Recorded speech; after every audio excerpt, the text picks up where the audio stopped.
أسوة حسنة سعد إلى سدرة المنتهى في ليلة المعراج في ليلة المعراج كشف الدجى ثم دنا ثم دنا ثم دنا فتدلى فكان قاب قوسين أو أدنى صلى الله عليه وعلى آله وأصحابه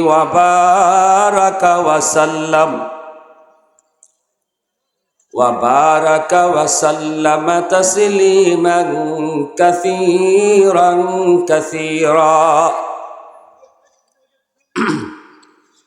أما بعد فأعوذ بالله من الشيطان الرجيم بسم الله الرحمن الرحيم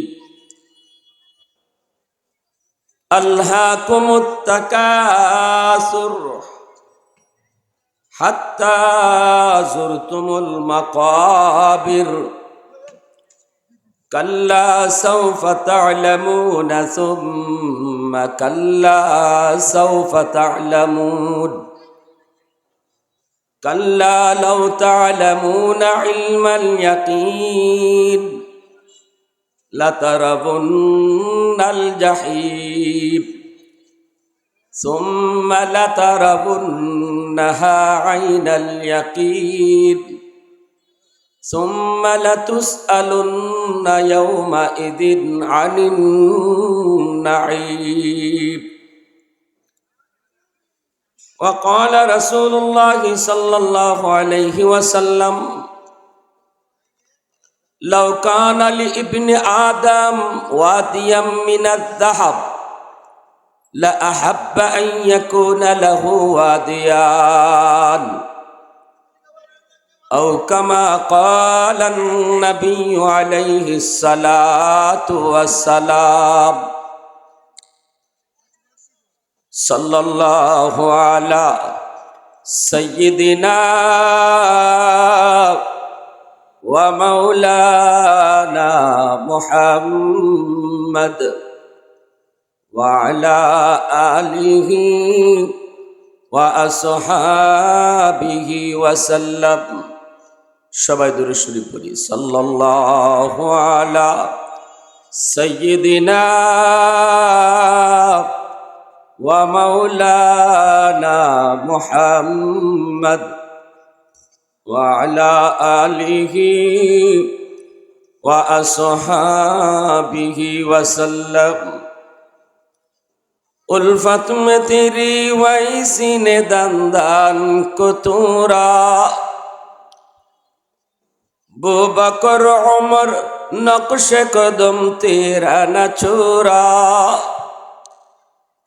उल्फत में तेरी वैसी ने दंदान को तूरा बू बकर उमर नक्श कदम तेरा न छोरा ऐ उशाक़ नबी वाक़े असरार मदीना सुल्तान का सुल्तान है सुल्तान मदीना सरकार का सरकार है सरकार मदीना गुलजार का गुलजार है गुलजार मदीना अल्लाह ने मक्का ही में ये काबा बनाया इस काबा का काबा तेरी मरकद को बनाया इस काबा का काबा तेरी मरकद को बनाया ऐसा लम्हा जी चले जा राह मदीना सुल्तान का सुल्तान है सुल्तान मदीना सरकार का सरकार है सरकार मदीना गुलजार का गुलजार है गुलजार मदीना মহাব্বতের সাথে জবান খুলে অল্প সময় জিকির করি। রাজি আছি সবাই ইনশাল্লাহ? তো আওয়াজ দিয়ে জিকির করি যুবক ভাইরা। লা ইলাহা ইল্লাল্লাহ, লা ইলাহা ইল্লাল্লাহ।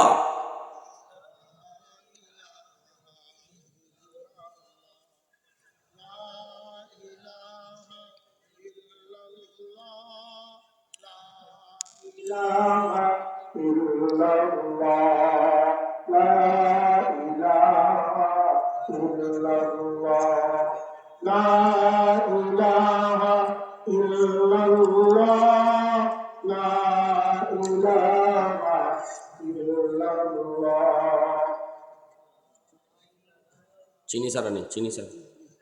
এ মনে আপনি উপরে আসেন, উপরে আসেন। শেয়ার মাদ্রাসা মুহূর্তে সাহেব উপরে আসেন।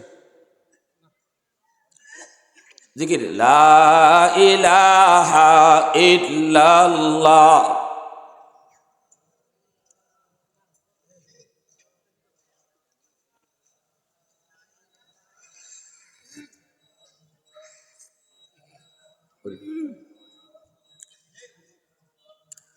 সুবহানাল্লাহ ওয়াল হামদুলিল্লাহ, লা ইলাহা ইল্লাল্লাহ, সুবহানাল্লাহ ওয়াল হামদুলিল্লাহ,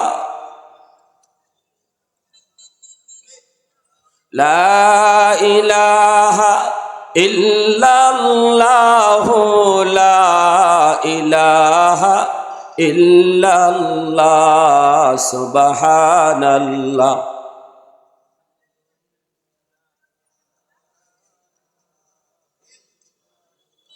ये जिक्र खुदा दिल में सदा रखने दिया कर, और नक्श खुदा दिल में जमा रखने दिया कर। क्या जाने हक इस्लाम है कोई फضل इलाही, हर वक्त दूरी कल्ब खला रखने दिया कर।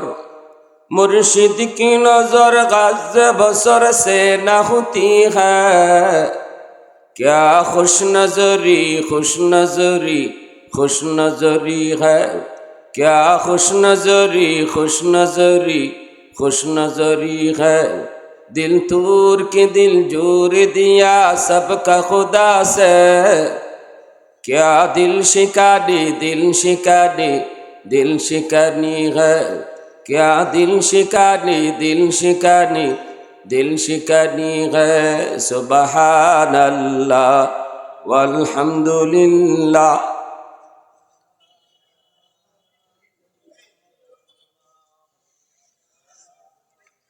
ला इलाहा इल्लल्लाहु मुहम्मदुर रसूलुल्लाह। जुरे सुरे बोली सल्लल्लाहु अलैहि वसल्लम। আমার প্রিয় জন্মভূমি বানিয়াচং গ্রামের বড়বাজার ব্যবসায়ী কল্যাণ সমিতির উদ্যোগে 3 দিনব্যাপী তাফসীরুল কুরআন মহাসম্মেলনের আজ প্রথম দিনের চলন্ত অধিবেশনের সম্মানিত সদর ইজলাস সভাপতি হযরত মাওলানা মুফতি কাজী আতাউর রহমান সাহেব, উপস্থিত মঞ্চে আসীন জাতির বিবেক, জাতির কর্ণধার, এ জাতির সূর্য সন্তান উলামায়ে কেরাম, অত্র এলাকার মুরব্বিয়ানে আজম, ব্যবসায়ী ভাইরা, কলিজার টুকরো যুবক, পর্দার আড়ালে পর্দানিশীন সম্মানিত মা ও বোনেরা,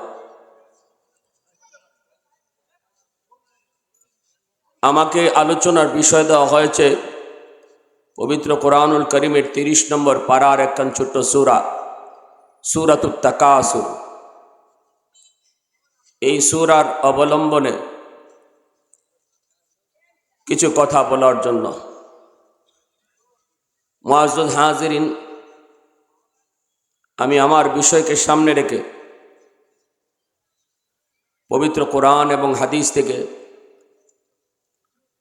কিছু কথা ইখলাসের সাথে বলার এবং আমাদের সবাইকে আমলের নিয়তে শোনার তৌফিক আল্লাহ দান করুন। সবাই বলি আমিন।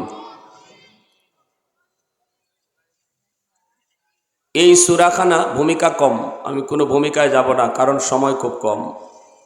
40। এজন্য মনোযোগ একটু আমার দিকে থাকবে, কম সময়ে যেন সূরার সারমর্মটুকু আমরা বুঝতে পারি। বর্তমান সময়ের চিত্র, আমরা মানুষ জাতির চিত্রটা আল্লাহ এই সূরার মধ্যে তুলে ধরেছেন। আমাদের স্বভাব, আমাদের বৈশিষ্ট্য, আমাদের নেচার, কালচার, আমাদের মন মানসিকতা, চিন্তা চেতনা কেমন, এই চিত্রটা আল্লাহ এই সূরার ভিতরে তুলে ধরেছেন। সূরাতুত তাকাসুর 30 নম্বর পারার একখান ছোট্ট সূরা, যে সূরার মধ্যে 8টা আয়াত আছে। এই সূরাখানা মক্কি সূরা। এই সূরা বিষয়বস্তু হলো, সারমর্ম হলো, আলোচ্য বিষয় হলো সম্পদের প্রতিযোগিতা।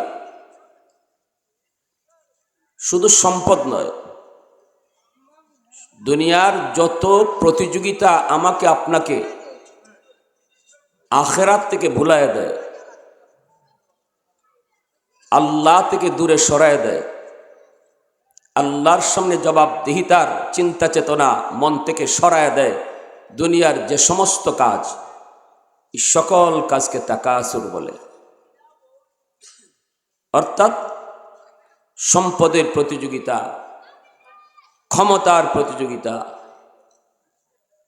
তারপর যশ খ্যাতির প্রতিযোগিতা, সৌন্দর্যের প্রতিযোগিতা, যত যা কিছু বলি, এই মোহে পড়া, এই ধরনের কাজের মোহে পড়ে যারা আখিরাত ভুলে যায়, যারা আল্লাহকে ভুলে যায়, এই সকল কাজকে তাকাসুর বলে।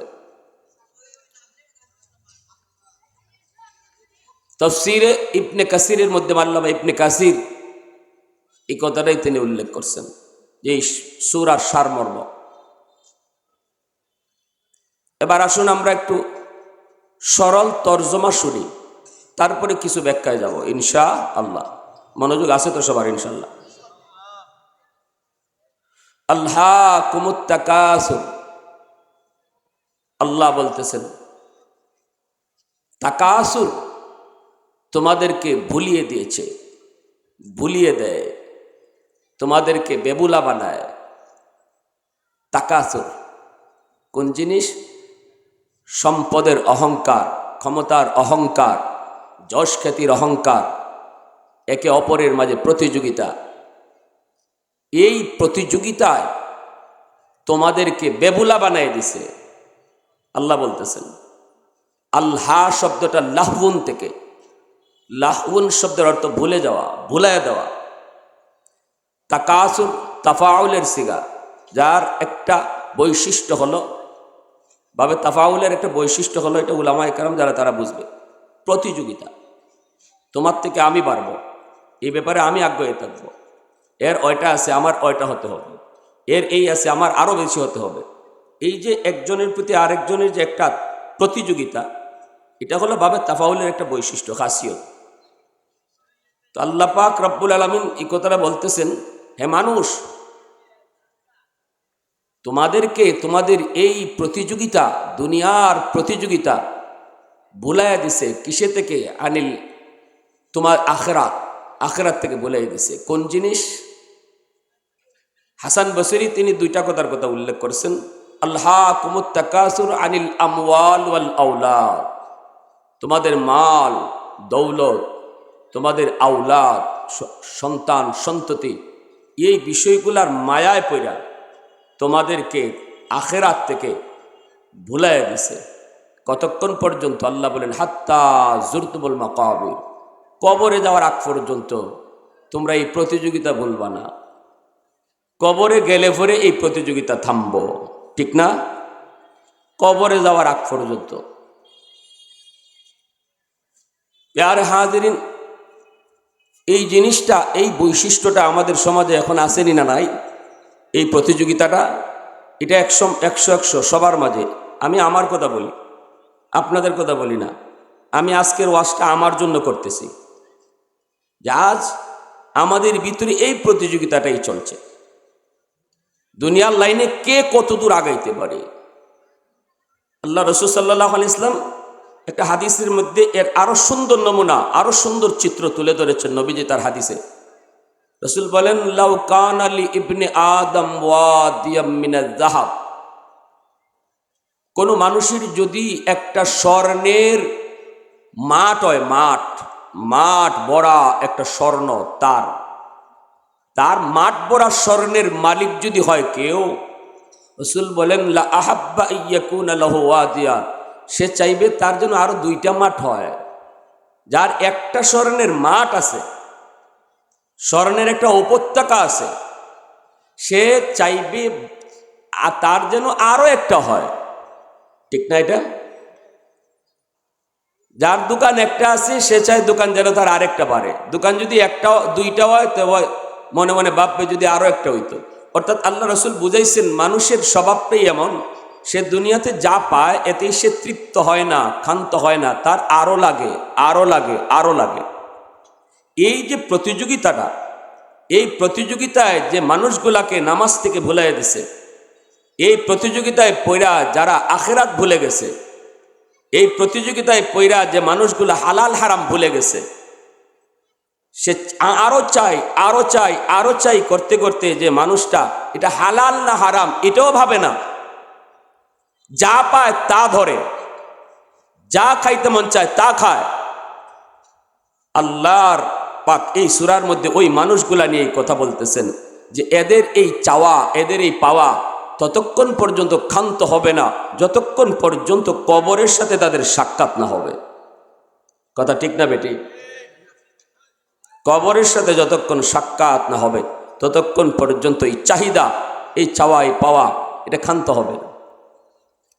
আলহাকুমুত তাকাসুর হাত্তা যুরতুমুল মাকাবির কাল্লা সাউফা তা'লামুন সুম্মা কাল্লা সাউফা তা'লামুন। আল্লাহ পাক বলেন, না, সাবধান, এই বিষয়টা তোমাদের ঠিক নয়। আল্লাহ বলেন, না, এটা একেবারেই ঠিক নয়। সাউফা তা'লামুন, অতি সত্বর তোমরা বুঝতে পারবে। এই প্রতিযোগিতায় তোমারে কোথায় নিয়ে গেছে, এই প্রতিযোগিতায় তোমারে কতটা ক্ষতি করছে, এই প্রতিযোগিতায় তোমারে কতটা লস করছে। তুমি মনে করতেছো তোমার লাভ হয়েছে, তুমি মনে করতেছো নামাজ বুল্লা দুইটা দোকানের মালিক হইছো, নামাজ চাইরা তুমি দুইটা বিটার মালিক হইছো, নামাজ চাইরা তুমি চেয়ারম্যান হইছো, নামাজ চাইরা রোজা চাইরা হালাল হারাম বাদ দিয়া তুমি দুনিয়ার লাইনে অনেক আগায় গেছো। তুমি মনে করতেছো তোমার অনেক লাভ হয়েছে। আল্লাহ বলেন, নো, অতি সত্বর তুমি বুঝবে। সাউফা তা'লামুন, অতি সত্বর তুমি বুঝবে তোমার কতটা লস হয়েছে। ঠিক কিনা? জোরে বলো। কথাটা কার? একটু আওয়াজ দেয়া বলেন, কথাটা কার? আল্লাহ পাকের কথায় কোনো সন্দেহ